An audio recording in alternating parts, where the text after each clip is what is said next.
இப்ப போட்டுட்டு இருக்கிற அவன் உட்காந்துக்கிட்டு பஞ்சு டைலாக் குஞ்சு டைலாக் பேசிக்கிட்டு வாந்தி எடுக்கிற மாதிரி பட்வைசரையும் அந்த இது பீரையும் குடிச்சிட்டு அந்த பக்கம் ஏப்பம் விட்டுட்டு இருக்கிற ஆலய காணும் ஒன்னெல்லாம். ஒரு சின்ன கரெக்ஷன் ஜி, ஹைனெக்சன் வந்து ஸ்ட்ராங் பீரே கிடையாது. அது ஈக்குவல் டு லைக் 4% தான். ஓகே, பட்வைசர் 5% தான். I think so. இந்தியால அது அதிகம் தானே. இந்தியால இருக்கக்கூடிய இல்ல அருள்மொழி, இந்தியால இருக்கிற பீர்ஸ் கூட கம்பேர் பண்ணி பார்த்தா நீங்க பட்வைசர் கொஞ்சம் 1% அதிகம் தானே. எம்எல் ஜாஸ்தி இந்தியாவில். I think so. இங்கே வந்து பின்ட்டு 330 சிசிமாங்க, 30 சிஎல்மாங்க, 33 cl 330 ml. I think so. இன்னைக்கு திங்கக்கிழமை தானே, இன்னைக்கு மண்டே தானே. ஆமா, எனக்கு ஏதோ சனிக்கிழமை அன்னைக்கு ஸ்பேஸ் நடக்கிற மாதிரியே ஒரு ஃபீலிங். விஜய் லிசனர்ல தான் கேட்டுக்கிட்டு இருப்பான். அவனையே மேல கூப்பிட்டு அவனுக்கு அவன்கிட்ட கேட்கலாம் என்னடா குடிச்சா அப்படின்னு. அவன் 4 டம்ளர் வாங்கி குடிச்சேன்னு சொல்லுவான். பாஷா பை தேவையா? 10வது பாட்டில் நான் குடிக்கணுவா, குடிப்பீங்களா? நம்ம குடுக்க முடியுமா? நம்ம எதுக்கு பாஷா பாய்? அவன் வண்டியை ஒருத்தர் நடுவில் நிப்பாட்டி இடம் மாதிரி சீட்டுக்கு விழுந்து வெளில வந்து பின்னாடி ஏறனாலே சும்மா அவன் என்ன பாத்ரூமா போறான் காருக்குள்ள? அப்ப பின்னாடி அது மோஷன் சிக்னஸ் தான். அது மேல மேல ஏறும் போது வாந்தி வரல. அது இந்த நாய் ஹைவேஸ்ல ஏறும் போதே வாந்தி வருது. அதான்டா நான் சொல்றேன். அவன் வாந்தி வருது, ரொம்ப இந்த ஏதோ சாப்பிட்டு வந்திருக்கிறான், சரக்கு சாப்பிட்டு வந்திருக்கிறான். அது ஒரு மாதிரியா இது தள்ளனோட தான் அவன் பின்னாடி ரொம்ப முன்னாடி, ஆக்சுவலி முன்னாடி தூக்கி போடாதடா, கரெக்டா? பின்னாடி தாண்டா தூக்கி போடும். நீ பின்னாடி உட்காந்து என்ன சாப்பிட்ட, அப்புறம் எதுக்கு அந்த வேன்ல வந்து மறுபடியும் முன்னாடி வந்து உட்காந்த? இவ்வளவுதான் மேட்டர். ரெண்டாவது, அவனுக்கு தலை சுத்திருக்குடா. பீர் அடிச்சோன்னா மேல வந்தோடனே அவனுக்கு தலைவலியோ ஏதோ ஒன்று அடிச்சிருக்குடா. அந்த தலைவலி டென்ஷன்லயே சிரிச்சுக்கிட்டே அப்படியே ஒரு மாதிரி ஸ்டார்டிங்ல ஆரம்பிச்சா ஒரு கட்டத்துக்கு மேலே டென்ஷன் ஆயிட்டான். ஸ்கிரிப்ட்ல இருக்க அதனாலதான் கண்ணுல தண்ணி வந்திருக்கு, ஒரு மாதிரி வந்திருக்கு. அதை இவனுங்க மாத்திட்டானுங்க, இப்படி மாத்திட்டானுங்க. ஆமா. மூணாவது, இவன் பேசும்போது நீ நல்லா பாரு, ஸ்கிரிப்ட்ல தான் உள்ள போ. ஃபர்ஸ்ட் ஒரு 7 நிமிஷம் 8 நிமிஷம் பேப்பரே பார்க்க மாட்டான்டா. அதுக்கப்புறம் நான் என்ன என் விஷன் என்னன்னு சொல்லும் போது நீ நல்லா பாரு, அவன் பேப்பரை பார்த்துருப்பான்டா. நடுவில் திக்குது, திணறுது, வாய் உளரும் பாரு, பெறலும் பாரு, நாக்கெல்லாம் பெறலும் பாரு அவனுக்கு. நான் அதுதான் ஏற்கனவே சொல்லியிருந்தேன். போதையில பேசுறாங்கன்னா சொன்னதே திருப்பி திருப்பி ரிப்பீட்டடா பண்ணிட்டே இருப்பாங்க. அது அவங்களுக்கு தெரியவே தெரியாது. காலைல ஏந்திரிச்சு போதை தெளிஞ்சு நீ இப்படி பேசுன, இப்படி ரிப்பீட்டடா சொன்ன அப்படின்னா, அப்படியா அப்படியா பேசுன, ஏத்துக்கவே மாட்டேன். ஆனா தெரியாதெல்லாம் இல்லை, தெரியும் தெரியும் தெரியும்.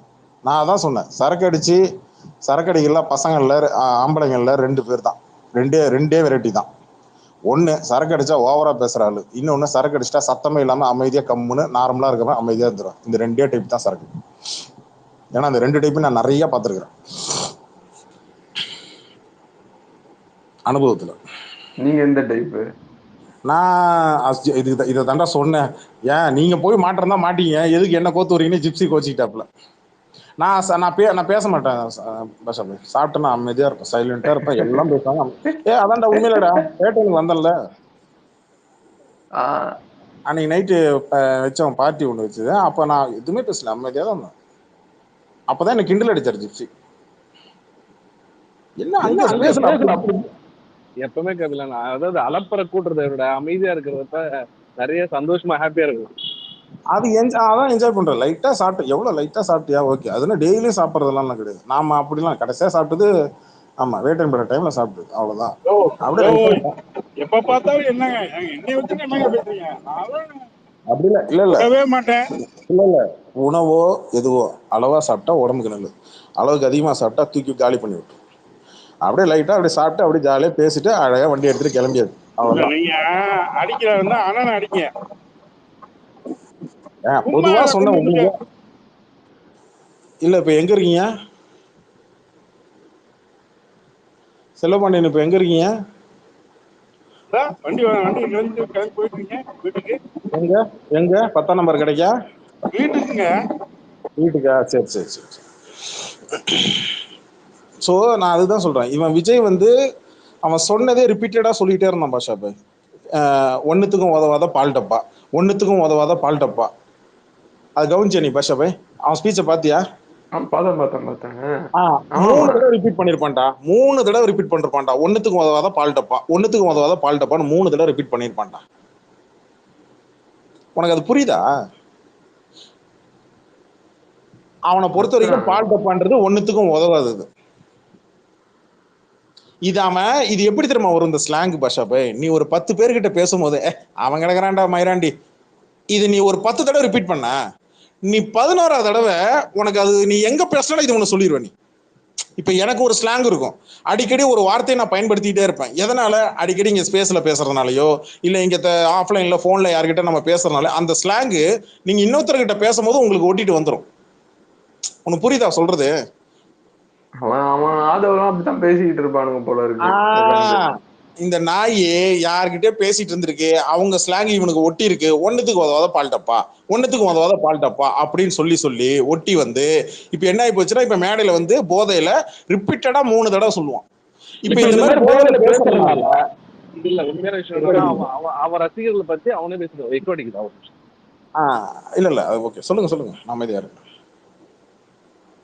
இல்ல அவன் ரசிகர்களை பத்தி அவன்கிட்ட பேசியிருப்பானுங்க, அதனாலதான் ஒண்ணுக்கு ஒரு பால் டப்பா ஒண்ணுக்கு வண்டியில மைக்கா பண்ணீங்க எப்படி?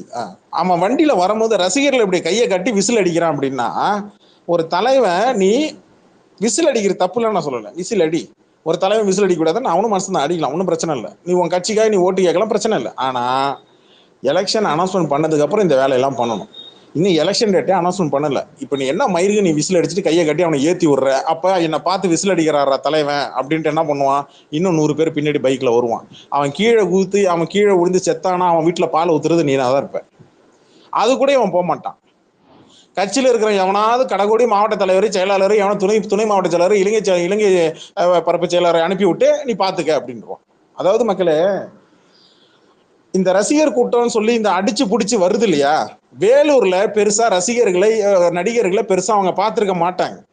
இப்ப என் மாவட்டத்துக்கு வராங்க, கடலூர் மாவட்டத்துக்கு வராங்க அப்படின்னா, கடலூர்லாம் இங்க நடிகர்கள்லாம் பார்க்கலாம் ரொம்ப அபூர்வம். கடைசியா ஒரு படம் இங்க ஷூட்டிங் ஒண்ணு நடந்ததுன்னா, தலைவர் படம் ஷூட்டிங் நடந்தது, அதிசயமா இருந்தது. வாழ்க்கையில முதல்ல அவர் கடலூருக்கு வர்றாரு, அந்த பிரிட்ஜ் சீனு ஓகேவா. தலைவர் வந்திருக்காருன்னா அடிச்சு புடிச்சிட்டு எல்லாம் ஆத்துல எல்லாம் இறங்கிட்டான். நல்ல வேளை ஆத்துல தண்ணி இல்லை. இது நான் எதுக்கு சொல்றேன்னா, அந்த ஒரு மெட்ராஸ்ல இருக்கிறவங்கள நான் போய் பார்க்கும்போது, என்னடா ஒரு ரெஸ்டாரண்ட் ஒன்று போனோம் பாஷா, இந்த பக்கம் நீ நம்ப மாட்டேன், என்னுடைய ரைட் சைட கௌதம் மாஸ்டர் உட்காந்துருக்கிறான் அந்த ரெஸ்டாரண்ட்ல. கேக்குதா? கேக்குது. அது பேர் எனக்கு தெரியல, அந்த ரெஸ்டாரண்ட் பேரு தெரியல. என்னுடைய ரைட் சைட்ல நானு கார்த்தி உட்காந்து பேசிட்டு இருக்கிறோம். என்னுடைய ரைட் சைட்ல அப்படியே டேபிள், அது ரைட்ஸ்னா எனக்கு நேரம் இல்லை, எனக்கு நேரம் கொஞ்சம் முன்னாடி ஓகேவா. கௌதம் வாசுதேவனும் இந்த பிஆர்ஓ கூலிகளை வந்து ஒருத்தவங்க ஒயிட் அண்ட் ஒயிட் போயிட்டு சஃபாரி போட்டு இருப்பாங்க, ஒரு PRO, lady PRO, women PRO, அவங்களும் முன்னாடி ஒரு லேப்டாப் வச்சுட்டு கௌதம் வாசுதேவன் வந்து ஒரு பேக் மாதிரி முதல்ல மாட்டிக்கிற அந்த படையப்பா பேக் மாதிரி ஒரு பேக்குடா வச்சு பேசிட்டு இருக்கிறான். நீ நம்பவே தெரியல, எனக்கு என்னுடைய டேபிளுக்கு கரெக்டா ஸ்ட்ரைட்டா முன்னாடி டேபிள், அதுக்கும் முன்னாடி ஒரு டேபிள்ல சீமான் ஒய்ஃபு, சீமானுடைய பசங்க, சீமானுடைய சொந்தக்காரங்க, அந்த ரிலேஷனா கசினா என்னன்னு தெரியல, மொத்தமா ஒரு 5-6 பேர் இருந்தாங்க. அவங்களும் ஒரு ஃபேமிலி டேபிளா உட்காந்துருந்தாங்க. இந்த சைடு சீமான் இந்த அந்த நேரம் எப்படி அது என்னன்னு தெரியல. நீ அதுல என்ன இதுன்னா, ஒரு இது 2.0 சினிமாட்டோகிராஃபர் இருக்கார்ல, 2.0 படத்தோட சினிமாட்டோகிராஃபர், தாடி வச்சுட்டு அவரும் வந்திருந்தார். அவரு தனியா ஒரு ஃப்ரெண்ட்ஸ் கூட ஒரு 4 பேர் அவரும் உட்கார்ந்தாரு. என்னடா அது, இதுல செலிபிரிட்டி ஹோட்டலா அப்படின்னு நான் கார்த்திட்டு கேட்கிறேன். பார்த்தா அப்படிதான் தெரியுது அப்படின்னா, அப்பதான் தெரியுது செலிபிரிட்டிஸ் வர்றதுன்னு. அங்க நான் சென்னை அங்க உட்காந்துருக்கேன், சென்னை ஆளுங்க தானே உட்காந்துருக்காங்க, மத்தவங்க டேபிள் அவங்க சாப்பிடுறாங்க, அவங்களும் கேஷுவலா இருக்கிறாங்கடா பாஷா, கண்டுக்கவே இல்லடா. ஓ அப்படியா, அப்படிதான் இருக்கிறாங்க. எனக்கு ஆச்சரியமா இருந்துச்சு. என்ன இப்ப போயிட்டு ஒரு செல்ஃபி எடுக்கணும், போட்டோ எடுக்கணும், அந்த மாதிரி உட்கார் என்ன சாப்பிடு, அப்படிதான் இருந்தது. அப்ப நான் அப்படிதான் புரிஞ்சுக்கிட்டேன். அப்ப சென்னையில அடிக்கடி இவங்கெல்லாம் நடிகர்கள்லாம் அடிக்கடி பாக்குறாங்க, ஆனா இவங்க வேலையை பாக்குறாங்க. அப்படியா, ஓகே. பெரிய ஸ்டார் யாராவது வராங்க போறாங்கன்னா மட்டும்தான் அவங்க அப்படி திரும்பி போய் நின்று ஒரு போட்டோ எடுக்கணும், இல்ல போடு, அது அந்த நடிகரை பொறுத்து தான் இருக்கு, அவருடைய இமேஜ் எல்லாம் பொறுத்து தான் இருக்கு, அவங்க போய் போட்டோ செல்ஃபி எடுக்கிறது போறது வரதுலாம். அப்படியா, இவரா, ஓகே ரைட் போங்க, அப்படி கடந்து போறாங்கடா. ஆனா மற்ற மாவட்டத்தில் அப்படி கிடையாது. அதிகமா இந்த மாதிரியான செலிபிரிட்டிஸ்லாம் நடிகர்கள்லாம் அவங்க பார்த்தது கிடையாது. அப்ப அந்த ஃபோர்ஸ் வரும், அவங்க போய் இந்த நடிகர் வந்திருக்கிறாராண்டி, விஜயகாந்த் ஷூட்டிங் ஆண்டி, இந்த அன்னியன் படத்துல இவன் சொன்னால விவேக் பிரகாஷ்ராஜ், என்னங்க ஏதாவது விஜயகாந்த் ஷூட்டிங்காங்க அப்படின்னு சொல்லுவாங்க. ஏன்னா கிராமத்துல விஜயகாந்த் படம் ஷூட்டிங் அதிகமா நடக்கும், எல்லாம் கூட்டமா வண்டி கட்டிட்டு வந்து பார்ப்பாங்க. ரொம்ப ரேரா தான் ரஜினி படம் ஷூட்டிங்லாம் நடக்கும். அப்ப என்ன ஆகுது, கேக்குதா? கேக்குது So, அப்ப என்ன ஆகுதுன்னா எல்லாரும் கிளம்பி அங்க மொத்தமா வரும்போது நமக்கு வந்து ஏதோ நம்ம தான் பெரிய ஸ்டாரு, தமிழ்நாட்டிலே நம்ம தான் பெரிய ஆளு அப்படின்ற மாதிரி ஒரு பிம்பம் ஒண்ணு வரும். உனக்கு முன்னாடி எத்தனைலாம் இங்க எம்ஜிஆர்ல இருந்து ஆரம்பிச்சு, பாகவர்ல இருந்து ஆரம்பிச்சு, எம்ஜிஆர்ல இருந்து சிவாஜி, ரஜினி, கமல் எல்லாரும் இங்க ஷூட்டிங்லாம் போயிருக்காங்க, எல்லாம் இங்கெல்லாம் வந்திருக்கு. ஆனா மற்ற மாவட்டங்கள்ல பெருசா ரொம்ப கம்மி தான். இப்போ தூத்துக்குடி, திருநெல்வேலி, மதுரை இந்த சைட்லாம் ரெகுலராக ஷூட்டிங் நடக்கும்.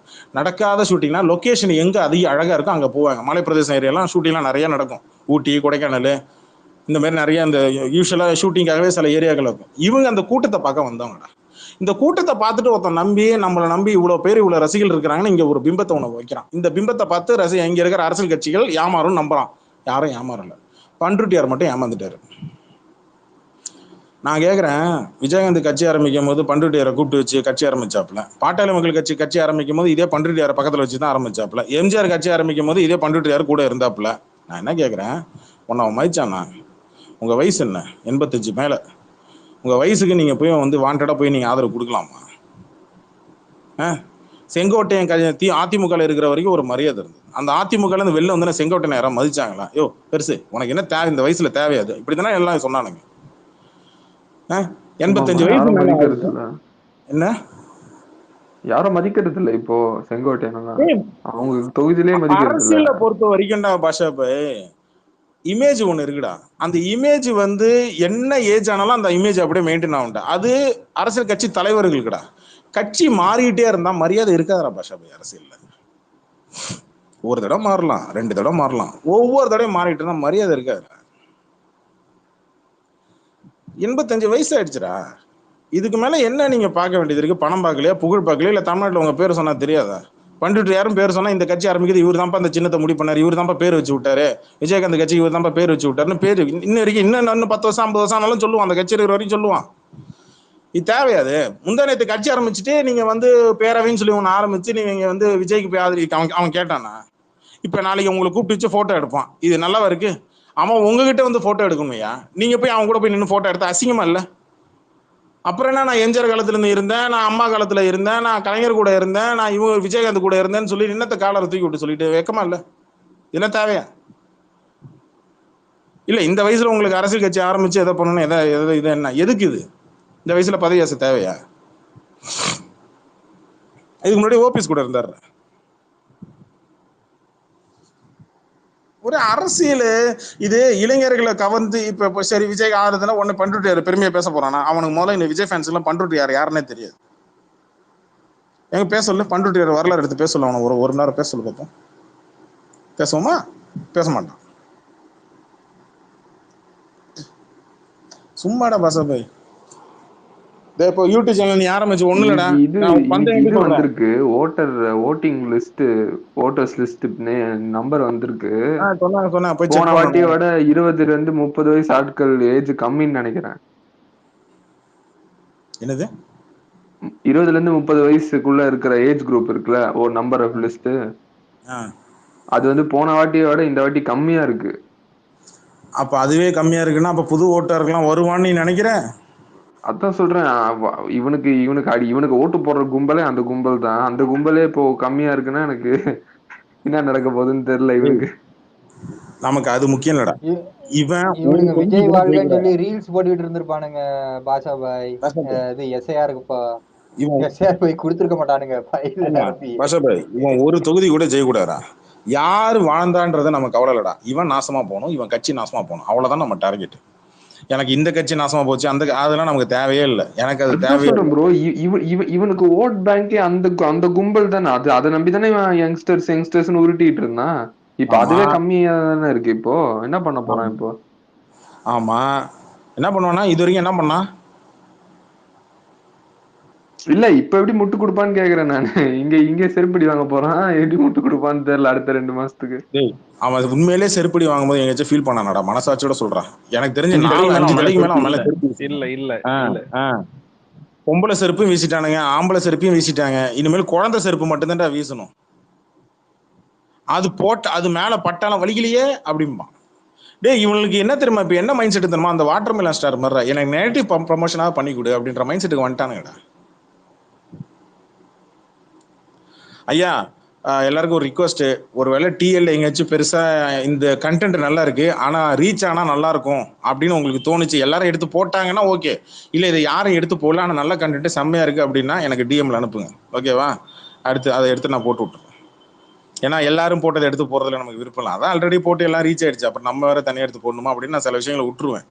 இல்லை இது நல்ல கண்டென்ட், இதுல கொஞ்சம் பாருங்க விளம்பரம், இது நல்லா இருக்கு அப்படின்னா ஓகே சொல்லுங்க, நான் எடுத்து போடுறேன். ஒருத்தன் மொத்தம் 2,80,00,000 2,70,00,000 ஃபீமேல் ஓட்டர்ஸ் இருக்குன்னு நினைக்கிறேன் இந்த வாட்டி.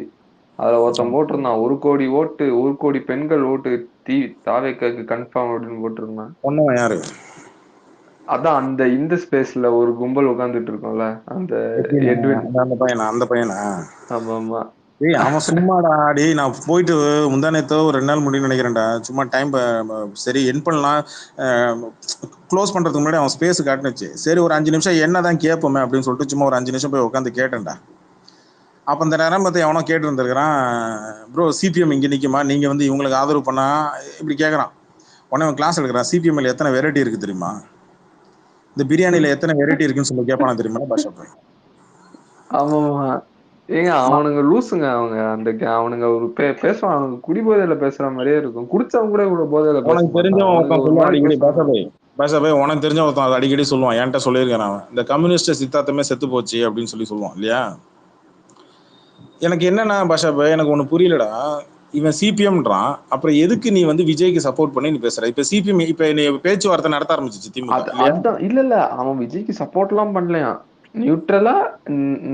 அது என்னடா நியூட்ரல், எனக்கு புரியலடா. இல்ல இல்ல அதாங்க, என்ன பேஸ், என்ன கீழே கிரவுண்ட் லெவல் என்ன நடக்குதோ அதான் சொல்றான் அவன். அப்படி வேற அதாவது தல ரசிகன் தளபதி தொண்டரை ஏமாத்துற மாதிரி ஏமாத்திட்டு இருக்கானுங்க. இது எதுக்கு தெரியுமா? திரும்ப அது ஆக்சுவலி என்னன்னா, இவனுக்கு வந்து ஃபாலோவர்ஸ் ஏத்திக்கிட்டு மைலேஜ் ஏத்திப்பான். இப்ப ஏத்திப்பான், எலெக்ஷன் முடிஞ்சதுக்கு அப்புறம் அப்படியே கைண்டுருவானுங்க, சத்தமே இல்லாம அமைதியா, வேற இல்ல ப்ரோ நான் இப்பெல்லாம் அரசியலாம் பேசுறது இல்லை ப்ரோ, நான் இதாயிடுவோம் ப்ரோ அப்படின்னு சொல்லி கைண்டுப்பானுங்க. அப்படியே நூலா கைண்டுப்பானுங்க. இப்ப ஃபாலோவர்ஸ் ஏத்திப்பானுங்க. இது ஒரு டெக்னிக் இருக்கு, எல்லாருக்கும் தெரியாத டெக்னிக். மறுபடியும் நான் உங்களுக்கு சொல்றேன். நீங்க டிஎல்ல சில பிட் ஐடிங்கெல்லாம் பார்ப்பீங்க, சில பிட் ஐடிங்கெல்லாம் பார்ப்பீங்க, ரொம்ப சீக்கிரமா ஃபாலோவர்ஸ் ஏத்துப்பாங்க. இது நான் ஒரு 10 வருஷமா பார்த்த அனுபவத்துல சொல்றேன். ஃபாலோவர்ஸ் கிடுக்கிட்டு ஏறும், திடீர்னு பார்த்தா ஐடி காணாம போயிடும். நம்ம ஃபாலோ பண்ணி வச்சிருப்போம், ஒரு ஐடி நீங்க ஃபாலோ பண்ணி வச்சிருப்பீங்க, திடீர்னு பார்த்தா பிட் ஐடியா மாறி நிற்கும். என்னடா அது பிட் ஐடியா மாறிடுச்சு, என்னடா அது இவன் அப்படிலாம் போட மாட்டானேன்னு போயிட்டு நம்ம போய் செக் பண்ணுவோம். பார்த்தா ஃபுல்லாக பிட் ஐடியா போட்டிருப்பான். எனக்கு அந்த அனுபவம் இருக்கு. ஒரு ரஜினி ஃபேன் ஐடியா நான் ஃபாலோ பண்ணேன், ஐடி பேர் அருண்காந்த், ட்விட்டருக்கு வந்த புதுசுல ஃபாலோ பண்ணேன். 18க்கு அப்புறம் ஆளை பார்க்க முடியல. 2018க்கு அப்புறம் அந்த ஐடியா பெருசா ட்வீட்லாம் பார்க்க முடியல. இப்ப பாருங்க எல்லாம் போய் சர்ச் பண்ண போறேன். இல்ல உண்மையில சொல்றேன், 30K ஃபாலோவர். என்னடா ஐடி கொடுத்துட்டு போயிட்டான்னு எனக்கு அப்பதான் தெரியுது. பார்த்தா பிட் ஐடிங்களுக்காக போய் கமெண்ட் பண்ணிட்டே இருக்கு, என்னடா இந்த ஐடி இப்படி மாறி போச்சு. அதுக்கப்புறம் அன்ஃபாலோ பண்ணி தூக்கி போட்டேன். இது எதுக்குன்னா, ஐடியை நல்லா ஃபாலோவர்ஸ் ஏற்றிட்டு மொத்தமாக ஐடியில் இருக்கிற ட்வீட்ஸ் எல்லாத்தையும் டெலிட் பண்ணிடுவாங்க. பண்ணிட்டு ஐடியை விற்றுருவாங்க, 15,000 30,000 இந்த மாதிரி விற்றுருவாங்க. அங்கேருந்து வாங்குறான் இல்லையா, அவன் பர்பஸ்க்கு யூஸ் பண்ணுவான். இப்போ விஜய் ஃபேன்ஸ்லாம் அங்கேருந்து தான் பர்ச்சேஸ் பண்ணி வாங்குறது. அவங்களே என்ன பண்ணுவானுங்கன்னா, பிட் ஐடி ஓப்பன் பண்ணி ஃபாலோவர்ஸ் கிடுக்கிடுன்னு ஏற்றிட்டு அதில் இங்கே கட்சி ஐடி ஃபாலோ, இப்போ ஃபாலோவர்ஸ் அதிகமாக இருந்து ட்வீட் போட்டோம்னா என்ன ஆகும், ரீச் ஆகும் இல்லையா? இந்த கான்செப்ட் தான் அங்கே பண்ணுறோம். இவ்வளவுதான் கான்செப்ட். இப்படிதான் பீஸ் ப்ரோன்றவன் விஜய் அப்பாவுக்கு ஐடி ஓப்பன் பண்ணி கடைசியில் விஜய் பையனுக்கே ஐடி ஓப்பன் பண்ற லெவலுக்கு வந்துட்டாங்க. இது எல்லாரும் இந்த அழுகத்திரி முதல்ல தெரிஞ்சுக்கோங்க, இவங்க எதுக்காக இந்த மாதிரி பிட் ஐடி வருது அப்படின்னு. ராஷ்மிகா மேனன் தானே அந்த நடிகை தானே ஏதோ ஒரு ஏஐ வீடியோ ஒன்று பெரிய வைரல் ஆகி பிரச்சனையாகி அதுக்கப்புறம் ஒரு கூட்டமே காலியாச்சுங்க. இந்த எடிட், இந்த நடிகை போட்டோலாம் கிளாமரா எடிட் பண்ணி போடுவானு தெரியுங்களா, அந்த மாதிரி ஐடிக்கள் மொத்தமாக காலியாச்சு. மேபி இருக்கலாம், எனக்கு தெரியல. ஆனால் மொத்தமாக அந்த கூட்டமாக அவனுக்கு முக்காலிச்சு பார்த்தீங்கன்னா பயோல தளபதி விஜய்ன்னு சொல்லி போட்டிருப்பான் பாருங்க. இப்படிதான் ஒருத்தன் சுத்திட்டு இருக்கிறான். அவன் ஐடியில போய் நீங்க சர்ச் பண்ணீங்கன்னா ஏதோ ஒரு கெட்ட வார்த்தையோ இல்லை ஏதாவது நீங்க போட்டு சர்ச் பண்ணீங்கன்னா வந்துடும்.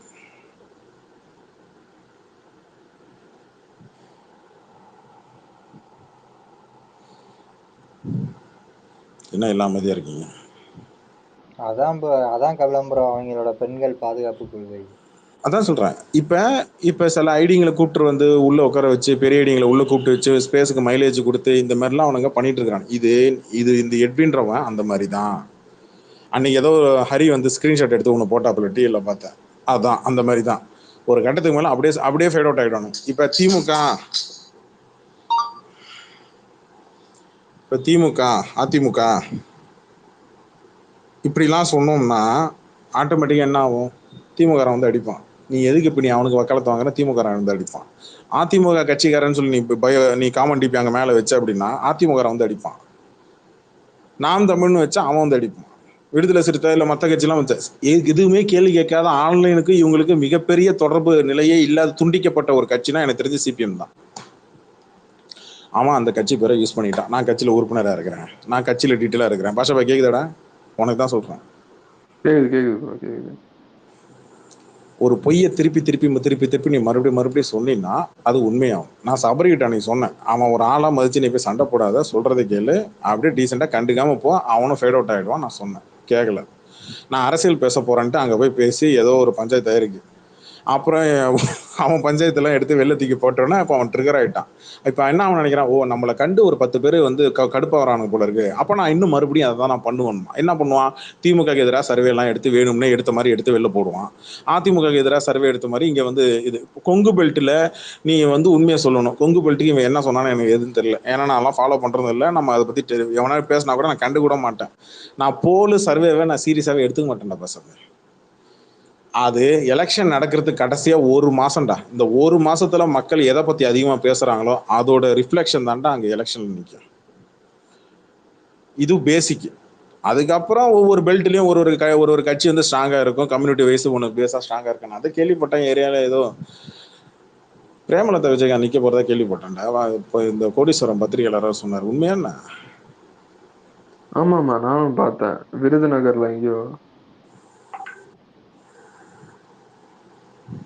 தெரியல உண்மையா. என் மாவட்டத்துலடா, கடலூர்லடா. விஜயன் ப்ரோ கொஞ்சம் மேல வாங்கல. மசகுட்டி கே விஜயன் தெரியுதா? ப்ளூ டிக்கெட் எஸ்கே விஜயன் அவருக்கு தெரியும் நினைக்கிறேன். மசகுட்டியே பயந்துட்டா தூங்கிட்டீங்களா? அது எஸ்கே விஜயன் ப்ளூ டிக்கெட் தெரியுதா? அவர் கொடுங்களா, இன்வெர்டர் ஸ்பீக் கொடுங்க. மேல வாங்க, அவருக்கு இன்வெர்டர் ஸ்பீக் கொடுத்துருங்க, மேல வரட்டும். எனக்கு என்னன்னா இப்ப குழு போட ஆரம்பிச்சிட்டாங்கடா பாஷா பாய். திமுக குழு போட ஆரம்பிச்சிட்டாங்க. எனக்கு இது மட்டும் கன்ஃபார்ம் சொல்லு, காங்கிரஸ் வருதா வரலையா? தெரியல ப்ரோ. அவங்க அங்க நெகோசியேட் பண்ணிட்டு இருக்காங்க டிவிக்கு கூட.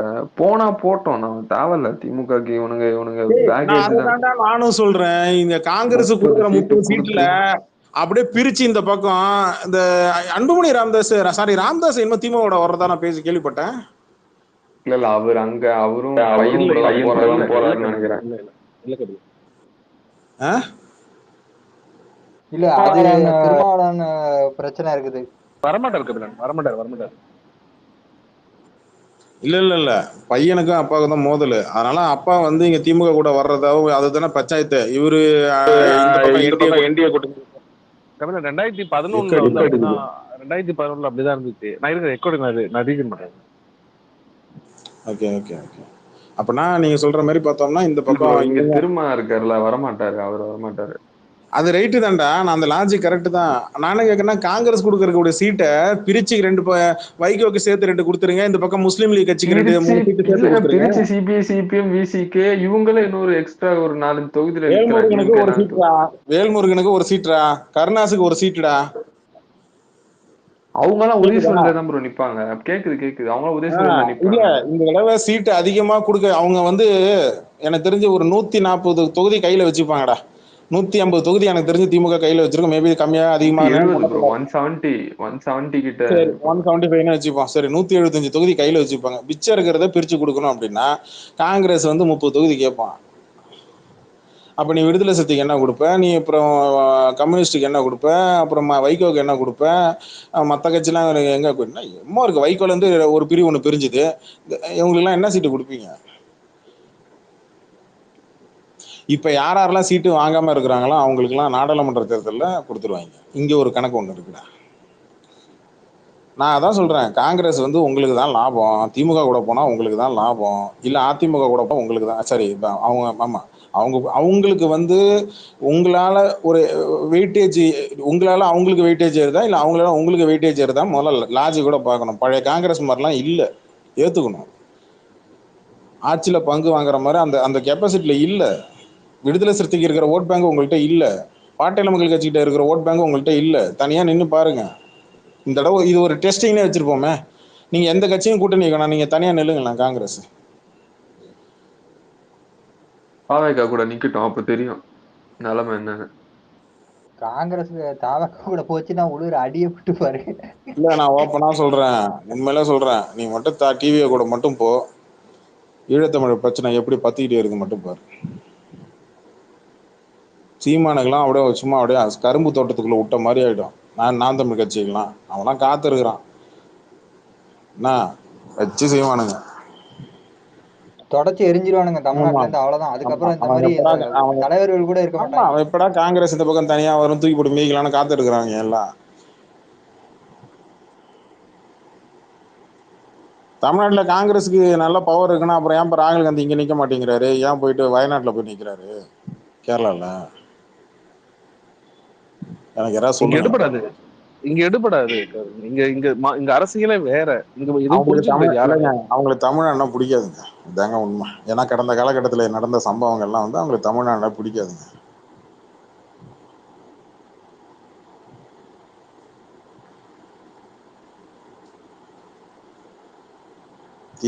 திமுகவால காங்கிரஸுக்கு லாபமா இல்ல காங்கிரஸால திமுக லாபம்னா திமுகவால தான் காங்கிரஸுக்கு லாபம். இது ஃபேக்டை ஏத்துட்டு போயிடணும். இதுல என்ன இருக்கு ஈகோ வேண்டியது? செல்வாக்கே கன்னியாகுமரி அந்த அந்த டிஸ்ட்ரிக்ட் மட்டும் அதிமுக லாபமா அதிமுகவால பிஜேபி லாபமா கேட்டா அதிமுகவால தான் பிஜேபிக்கு லாபம். இது ஃபேக்ட், இது மறுக்க முடியாது. இல்ல இதுல இல்லாம எக்ஸ்ட்ரா சீட் வாங்கினாலும் வந்து ஆப்போசிட்டுக்கு தான் வெயிட். ஆப்போசிட் ஈஸியா அடிச்சுட்டு போடுவாங்க காங்கிரஸ் கொடுக்குற எக்ஸ்ட்ரா சீட் எல்லாமே. ஆமா ஆமா. அவங்களுக்கு இப்ப என்ன தெரியுங்க பிரச்சனை, அங்க போனா அங்க இப்ப அங்க காங்கிரஸ் கட்சியில கீழே இருக்கிறவங்களா சில பேர் கத்துறாங்கல்ல, எதுக்குன்னா திமுக இவ்வளவு சீட்டு தான் கொடுக்கும், நமக்கு சீட்டு கொடுக்க மாட்டாங்க. காங்கிரஸ் பிரிச்சு காங்கிரஸுக்கு இத்தனை சீட்டுன்னு யாருக்கு வேணாலும் பிரிச்சு கொடுத்து இத்தனை சீட்டு கொடுத்துரும் திமுக, ஓகேவா? இப்ப இவனுங்க என்ன பண்ணுவானுங்க, காங்கிரஸ் என்ன பண்ணுவாங்கன்னா சீட்டு வந்து இவங்க யாருக்கெல்லாம் வந்து யார் உண்மையில வெற்றி வேட்பாளர் வாய்ப்பு இருக்கு, ஜெயிக்கிறதுக்கு வாய்ப்பு இருக்கு. ஏன்னா கொடுக்குதுன்னா எல்லாத்துலயும் ஜெயிக்கணும். நீ ஜெயிக்கிற மாதிரி இருந்தா மட்டும் தான் தொகுதி கேட்கணும். உன் இஷ்ட வெங்காயத்துல நீ மொத்தமா பல்கெல்லாம் கேட்டு வாங்க முடியாது இல்லையா?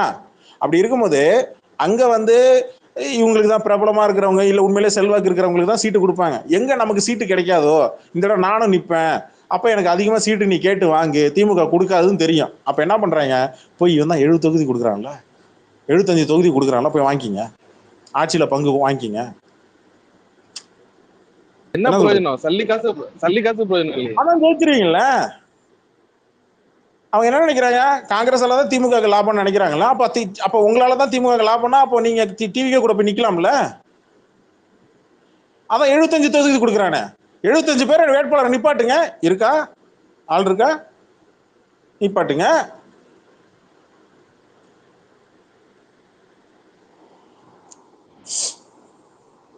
ஃபேக்ட் ஒன்று பேசணும். என்னதான் வச்சு இல்ல நான் காங்கிரஸ்காரன், இல்ல நான் திமுக காரன், இல்ல நான் அதிமுக காரன், இல்ல நான் பிஜேபி காரன், நான் விட்டு கொடுக்க மாட்டேன். யதார்த்தத்தை ஒன்று பேசணும். கடந்த ஒரு 30 வருஷத்துல லிஸ்ட் எடுத்துங்க, 50 வருஷத்துக்குள்ள 30 வருஷம் நீங்க டேட்டா போய் எடுத்து பாருங்க.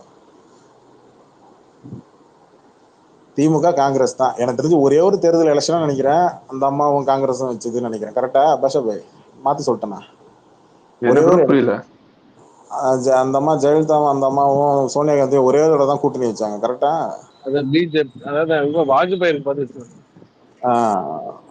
இல்ல ஒரே ஒரு தான் கூட்டணி வச்சாங்கன்னு நினைக்கிறேன். ஏன்னா மீட்டிங்லாம் நடந்தது நான் பார்த்தேன். அப்பதான் ஒரே ஒரு வீடியோ தான் இருக்கும், ரெண்டு பேரும் ஒன்னா சேர்த்து பார்க்கலாம்.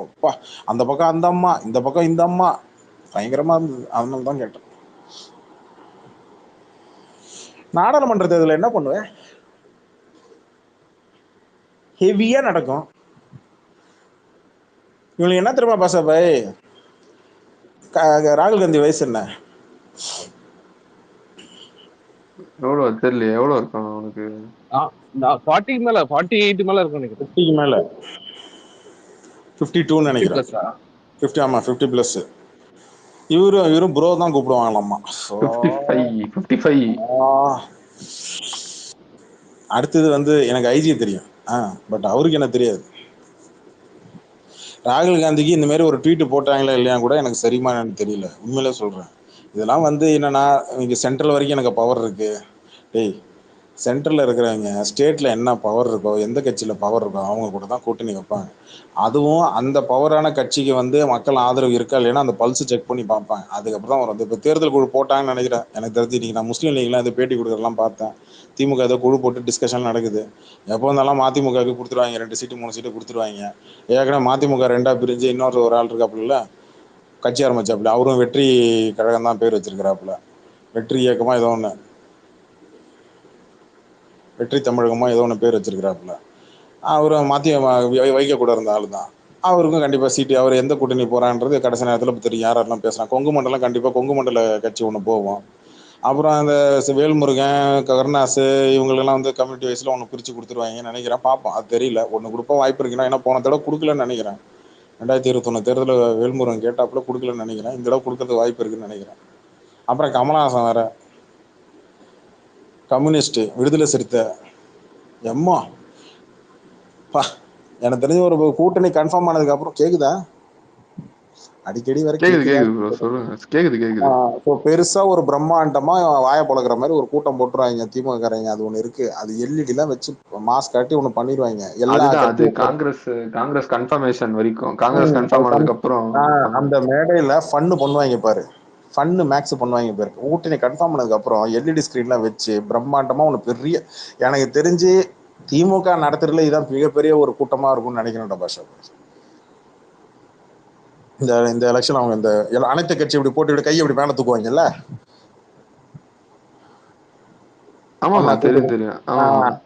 அதுக்கு போட்டி அங்க அதிமுக ஒண்ணு நடத்தும். அது எனக்கு தெரியும், அது எனக்கு கன்ஃபார்ம் எனக்கு தெரியும்.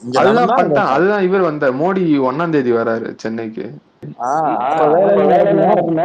ஏன் கபிலா இந்த தற்கொலை எதை பிடிச்சி தூக்கும்? அப்ப அவன் தான் வீட்டுல ஏதாவது ஒண்ணு கிடக்கும், பக்கத்து வீட்டுல முஸ்தபா பாய்னு ஒருத்தர் இருப்பார்ல, அவன் யூடியூப்ல வச்சுக்கிட்டு உட்காந்துருக்கணும். அவன் ஃபாலோ சேர்த்து யூடியூப்ல காசு பாக்குறதுக்கு அவன் இவனுங்களை உட்காந்து யூஸ் பண்ணிட்டு இருக்கிறானுங்க. இவனுங்க அது தெரியாம உட்காந்து அதை எடுத்துக்கிட்டு ஃபயர் விட்டுட்டு இருக்கிறானுங்க.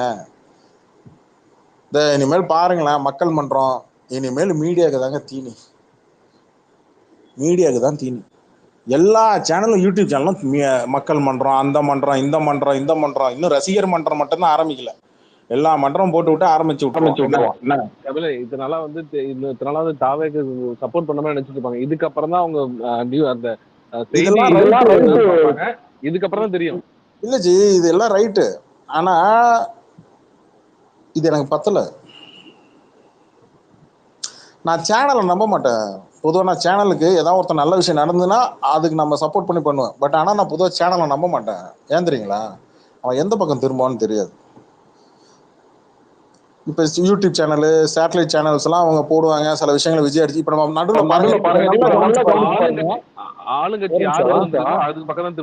திரும்ப நல்லா கவனிச்சு பாருங்க பாஷா பாய், மொசகுட்டி உங்களுக்கு ஞாபகம் இருக்கா? கடந்த ஒரு வாரமா பாலிமர் முட்டு கொடுக்குறான் நம்ம ஃபுல்லா ஸ்பேஸ்ல சொல்லிட்டே இருந்தோம், ஞாபகம் இருக்கா?